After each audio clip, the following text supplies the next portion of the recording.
Hello दोस्तों, कैसे हो आप सब। Welcome to my YouTube channel. I hope आप सब बहुत ठीक होंगे, बहुत अच्छे होंगे, अपनी ज़िंदगी क्या कर रहे होंगे, इंजॉय कर रहे होंगे। तो वही हम क्या कर रहे थे, हम पढ़ रहे थे वैदिक सभ्यता के बारे में। इससे पहले हमने क्या पढ़ा था, 16 महाजनपदों के बारे में क्या कर रहे थे, हमने डिस्कशन कंप्लीट कर ली थी। ठीक है, या उनके बारे में जो मेन फैक्ट्स थे वो क्या कर लेते, हमने डिस्कशन कर लिया था, या उस पर क्या की थी, वीडियोस बन चुकी है। अब जो है, अब हम पढ़ रहे हैं वैदिक सभ्यता के बारे में। वैदिक सभ्यता का मतलब क्या हुआ, अभी जो वेदों से रिलेटेड सभ्यता है, या जिसमें क्या पता चलता है हमें, वेदों के बारे में जानकारी हासिल होती है, वो वाली सभ्यता। फिर एक और चीज थी जो हम देख रहे थे भी, क्या देख रहे थे, हमने देखा था कि जो वैदिक सभ्यता है उसको क्या बांटा गया है, दो हिस्सों में क्या किया गया है, इसको डिवाइड किया गया है। ऋग्वैदिक काल सभ्यता और उत्तर वैदिक काल सभ्यता। ऋग्वैदिक काल की सभ्यता कब से कब तक की रही है, 1500 ईसा पूर्व से लेकर 1000 ईसा पूर्व तक। और ये इन दो को ऐसे क्यों डिवाइड किया गया है, ताकि क्या रहे हमें, मतलब जो हम पढ़ाई करेंगे या इसके मतलब study exam point of view से, ताकि क्या रहे हमें इजी रहे। क्योंकि ये क्या है, दोनों एक दूसरे से रिलेटेड है। एक ही इसको इसमें क्या किया जाता है, काउंट किया जाता है, वैदिक सभ्यता में काउंट किया जाता है। लेकिन इनमें क्या है, इनमें बहुत ज़्यादा मेजर डिफरेंस हमें देखने को मिलेंगे जब हम क्या करेंगे, इसके मतलब जब हम इसके जियोग्राफिकल एरियाज के बारे में बातचीत करेंगे, जब हम देखेंगे कि क्या सोशल स्ट्रक्चर क्या था, या पॉलिटिकल कंडीशंस कैसी रही है उस टाइम पे, रिलीजन के हिसाब से विमेंस के लिए कैसा टाइम पीरियड रहा है भाई, वैदिक काल कैसा रहा है और उत्तर वैदिक काल कैसा रहा है, ये सब चीजें जब हम डिस्कशन करेंगे इसमें ऋग्वैदिक काल में और उत्तर ऋग्वैदिक काल में, ठीक है, तब हमें पता चलेगा कि इसे इन दो चीजों में बांट के हमें कितनी आसानी हुई, या कितने आसानी से हम चीजों को क्या कर सकते हैं, याद रख सकते हैं। तो ये होगी एक और बात। आज की वीडियो जो है वैदिक सभ्यता में ही है। वैदिक सभ्यता में हम पढ़ेंगे इसका जियोग्राफिकल एरिया। लेकिन ये, और मैं आपको याद दिला दूं, ये हमारी इतिहास की सीरीज है, प्राचीन इतिहास की सीरीज है, जिसे क्या करेंगे हम, जिसे हम सारी चीजें क्या करेंगे उसमें रोज या थर्ड डे के हिसाब से क्या करेंगे, डिस्कशन करेंगे। और आप मतलब उससे पहले कि मैं वीडियो स्टार्ट करूं, आप क्या कर सकते हैं, चैनल को लाइक कर सकते हैं, शेयर कर सकते हैं, क्या कर सकते हैं, सब्सक्राइब भी कर सकते हैं।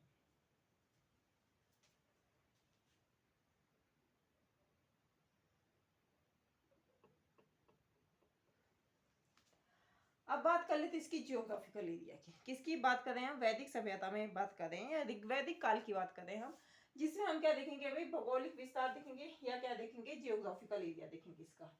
तो भाई सबसे पहले क्या देखेंगे, जियोग्राफिकल एरिया में हमारे पास क्या है, सोर्स क्या है, हमारे पास सिर्फ ऋग्वेद एक सोर्स है। ठीक है, ये मैं लिख देती हूँ, और बाकी क्या रखना है, हमने याद रखना है।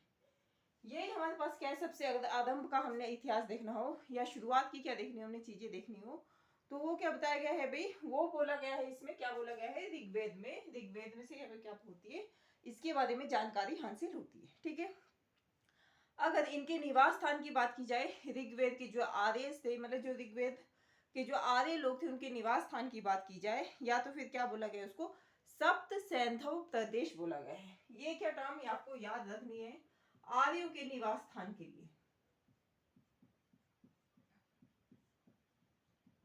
क्या बोला गया, इसको सप्त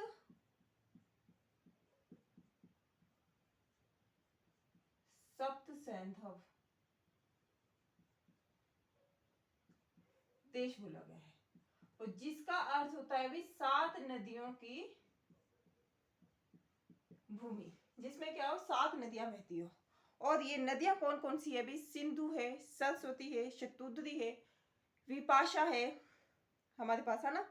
फिर क्या पुरुषनी है, और कौन सी है भी, वितस्ता एंड झेलम। ये क्या रखनी है, आपको याद रखनी है। मैं क्या कर देती हूँ, राइट कर देती हूँ ये 7 नदियों, और ये 7 नदियां कौन कौन सी है भी, सिंधु है सबसे पहले, सिंधु के बाद कौन सी गाई थी, सरस्वती, विपाशा, शतुद्री, फिर है पुरुषणी, एंड फिर क्या है भी, अस्कनी, एंड एक और है जिसका नाम क्या है भी, वितस्ता।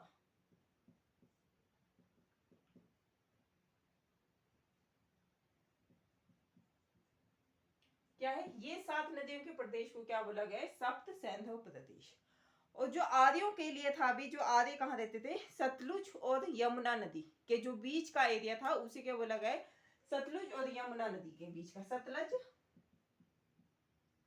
सतलज आ गई ना इसमें, सतलुज शतुद्री से लेकर यमुना नदी के बीच के एरिया को क्या कहा गया है भी, ब्रह्मवर्त।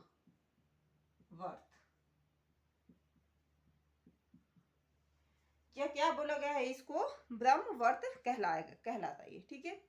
फिर एक और चीज है भाई, अगर इसका क्या क्या है भाई, इन्होंने गंगा और जो इसमें मतलब आर्यों के लिए कौन कौन से, ये इस हिसाब से बता दी मैं कि नदी कौन कौन सी नदियों के किनारे वो बसे हुए थे।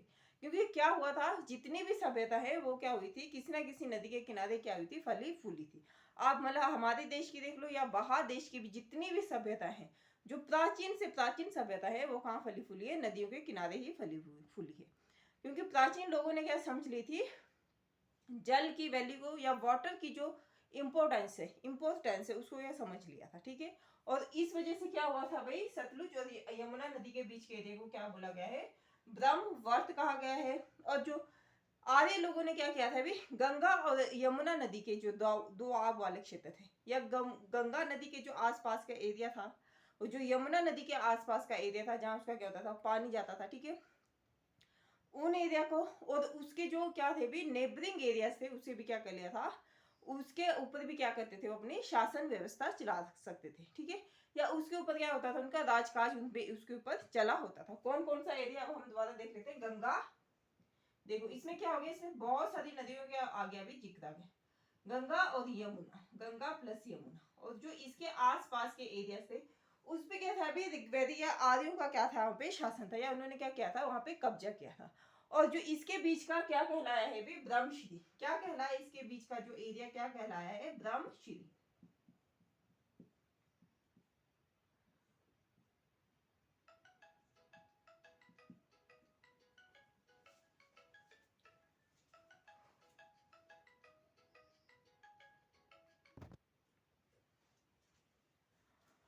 सॉरी बच्चों, एक क्या हो गई थी, कॉल आ गई थी। फिर क्या हुआ भाई, गंगा और यमुना के बीच का एरिया क्या कहलाया भाई, उन्होंने क्या कर दिया, उसको मतलब जीतना शुरू कर दिया, उस पर क्या कर दिया, कब्जा शुरू कर दिया, ठीक है। और जब कब्जा किया तो उन्होंने उसका नाम क्या दिया, ब्रह्मश्री।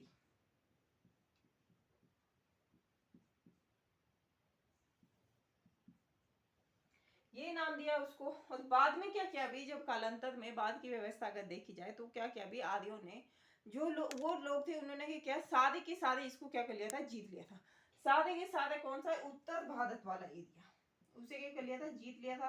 और उसे क्या कर दिया था भी, अपने अंडर लेके आ गए थे, ठीक है, उत्तर भारत वाला एरिया।